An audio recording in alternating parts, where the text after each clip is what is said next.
نبی پاک صلی اللہ تعالی علیہ وسلم کی حدیث اور روایت کرتے ہیں حضرت سلمان فارسی رضی اللہ تعالیٰ عنہ، اور ساتھ ہیں سیدنا بلال حبشی رضی اللہ تعالیٰ عنہ۔ فرماتے ہیں ہم نہ گھر سے نکلے، حضور نے فرمایا ذرا جلدی چلو، ایک ضروری کام ہے۔ فرماتے ہیں بڑی تیزی کے ساتھ آج روٹین سے ہٹ کر محبوب نے تیز تیز قدم مبارک اٹھائے، تیز تیز، اور فرماتے ہیں ایک گلی ہم نے کراس کی، دوسری گلی میں جو پہنچے تو پھٹے پرانے کپڑے، سادی سی بی بی، اور حالت بتاتی تھی کہ بیچاری کسی غریب گھر کی ہے۔ وہ سڑک پہ کھڑی تھی اور رو رہی تھی۔ میرے کریم رسول نے فرمایا بلال اسے پوچھو کیا مسئلہ ہے، کیوں روتی ہے؟ تو حضرت سلمان عرض کرتے ہیں میں نے کہا حضور میں پوچھ لیتا ہوں، آپ جائیے، کام بڑا ضروری ہے جو نکلے، میں معلومات کرتا ہوں۔ تو محبوب نے فرمایا نہیں، اس کے آنسو پوچھنے سے ضروری کوئی کام بھی نہیں، پہلے اس کی داد رسی ہوگی، اسے پہلے پوچھا جائے گا۔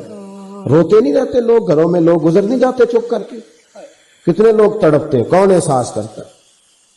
نبی پاک سید عالم صلی اللہ علیہ وسلم رکے اور اس خاتون سے پوچھا کیا بات ہے؟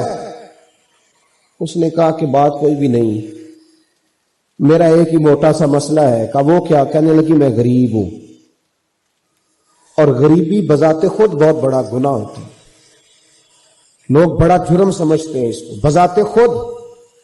میں نے شروع میں کہا نا کہ مذہبی سٹیج کی بھی صدارت غریب آدمی نہیں کر سکتا، کیونکہ غریب جو ہوا جہد کول دتھی ہونی انہیں نیڑے بہنا ہے نا جی، جہد کول نہیں انہیں تو پیچھے جا کے بہنا اینڈ تے، اس کو کہڑے دتھی ہے۔ اس سٹیج پہ بھی غریب آدمی کی صدارت نہیں ممکن ہو ہی نہیں سکتا۔ میرے رسول پاک سید عالم صلی اللہ تعالی علیہ وآلہ وسلم نے فرمایا پہلے اسے پوچھو کیا مسئلہ ہے۔ وہ کہنے لگی میں غریب ہوں، بوڑھی ہو گئی ہوں، ساری زندگی غلامی میں گزاری ہے، تیل لینے آئی تھی 5 دینار کا، بوتل میں تیل بھروایا ہے، اور اب بوڑھی ہوں نا تو کمر درد کرتی ہے، پیر پیچھے موڑا ہے تو میں گری ہوں، تیل زمین پی گئی ہے، اب زمین تو واپس نہیں کرتی، لیکن واپس جاؤں گی تو ایک یہودی عورت کی ملازمہ ہوں، وہ درے سے مارے گی، کھال ادھیڑ دے گی، میں بڑی پریشان ہوں، اب نہیں مار کھائی جاتی، ہڈیاں بوڑھی ہیں، قربان جاؤں۔ حضرت بلال کو حضور نے حکم دیا، فرمایا دوڑ کے گھر جا 5 دینار لا۔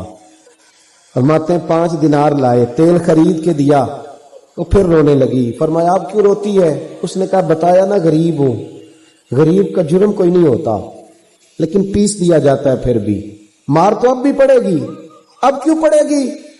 تو عرض کرنے لگی محبوبہ مار اس لیے پڑے گی کہ دیر سے کیوں آئی ہے۔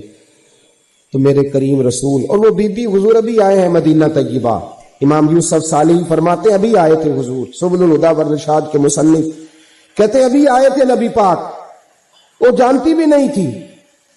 تو سید عالم صلی اللہ تعالی علیہ وسلم نے فرمایا اچھا مار پڑے گی؟ کہا ہاں۔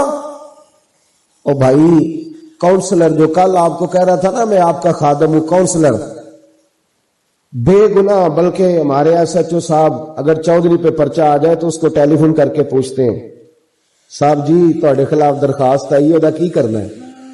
تو غریب آدمی بیچارہ، اس کی غلطی یہ تھی کہ وہ غریب تھا تو اس نے ریڑھی لگا لی چوک میں، اس کو دبوچ کے لے گئے، تینوں پتہ نہیں اتنے نہیں کھلوئی دا، تو اس کے پاس کل انویسٹمنٹ ہی 5000 تھی، سارا لے گئے۔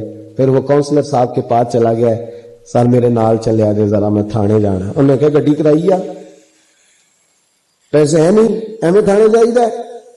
اب وہ گاڑی لایا ہے، پتہ نہیں کہاں سے لایا ہے، تھانے پہنچا ہے، اور یہ ہے ہمارا حال کہ وہ ایس ایچ او بھی بیٹھا ہے کرسی پہ اور کاؤنسلر بھی کرسی پہ بیٹھا ہے، اور وہ غریب پیروں میں بیٹھا ہے اور ہاتھ باندھ کے کہہ رہا میری ریڑھی دے چھڈو، میریاں 4 تھیاں نے تو میں شامی کھانا کھڑنا ہے۔ کدھر گیا امت کا وہ ذوق؟ ساری زندگی نعتیں سننے والوں بتاؤ تو صحیح نعت نے تاثیر کیا دی ہے روح؟ اگر ابھی بھی گھاڑی غریب کے پاس کھڑی نہیں ہوتی تو پھر کیا اثر ہوا ساری زندگی نعت سننے کا؟ میرے مصطفیٰ کریم سید عالم صلی اللہ تعالی علیہ وسلم نے فرمایا اس خاتون سے یہاں کاؤنسلر ساتھ نہیں جاتا، کہتا ہے کر لیا ٹیلی فون، سویرے 9 بجے پہنچ جانا۔ اور کائنات کی سب سے معزز شخصیت حضرت سیدنا بلال حبشی رضی اللہ تعالیٰ عنہ فرماتے ہیں میرے نبی پاک نے فرمایا بی بی چل میں تیرے ساتھ چلتا ہوں، گویا اللہ کی ساری رحمتیں اس کے ساتھ ساتھ چلنے لگی. اور آگے آگے نہیں، ساری کتابیں پڑھ لو. وہ پھٹے پرانے کپڑوں والی بی بی آگے آگے اور اللہ کے کریم رسول پیچھے پیچھے. ساری گلیاں اس نے پھرائی، مدینے کی صحرا آ گیا. ایک دروازے پہ دستک دی سے مالکن آئی. وہ بی بی بعد میں کہتی ہے میں بھی بڑی ڈاڈی تھی، طاقت ہی نہیں تھی میرے سامنے کو کھڑا ہو سکے.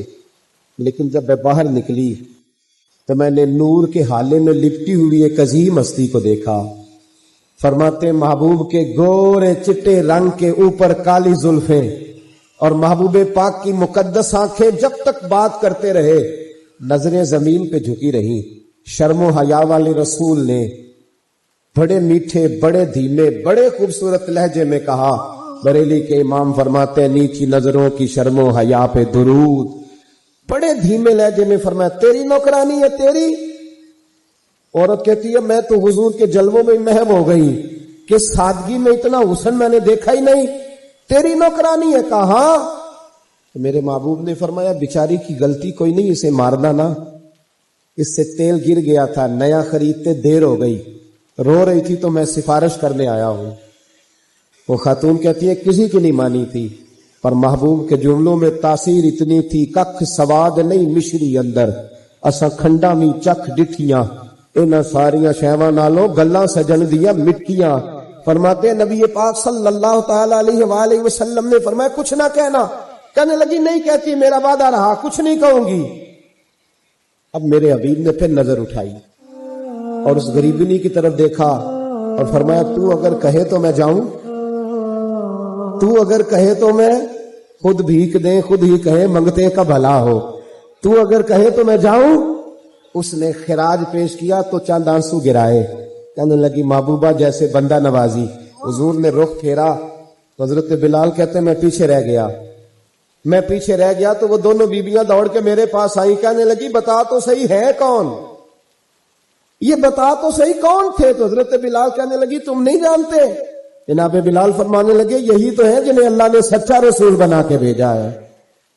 بیبیاں دوڑ کے آئیں. کہنے لگی محبوبہ دروازے تک آئے ہو تو خالی تو نہ لوٹاؤ، مہربانی فرماؤ ہمیں بھی کلمہ پڑھا دو.